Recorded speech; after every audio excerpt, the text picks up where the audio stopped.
All right, it's a big day at the Grand Forks Air Force Base as it becomes the primary base for all the Global Hawk missions in the United States. Valley News Team's Callie Hubbard was in Grand Forks earlier today and spoke with officials on what this means for North Dakota. It's a new chapter for the Grand Forks Air Force Base,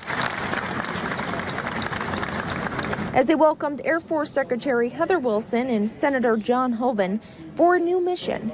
This is the aircraft for the future.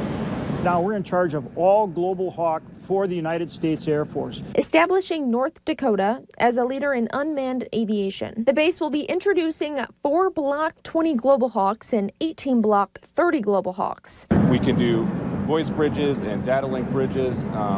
It's pretty amazing all the stuff it can do. And the one behind Lieutenant Colonel Brandon Saloa, well, that's a Block 40 Global Hawk. It can track moving targets, and that's mostly what we do with this. He says it's also used for imagery, which makes the Air Force Base stand out. Senator Hoeven says he's been working to kickstart the unmanned aerial systems industry for a while now. We'll get a lot more recognition throughout Air Force now because all Global Hawk, all RQ-4 Air Force-wide, globally, now they all report back up to Grand Forks. Senator Hoeven says the craft has flown over 250,000 miles, and at any given time, 3 are always flying in the air. Since 2012, the operating costs for the Global Hawks have went down by 2/3. Senator Hoeven says that Grand Forks is reclaiming their name on the map with adding these new technologies to the base. On Grand Forks' Air Force Base, Callie Hubbard, Valley News Live.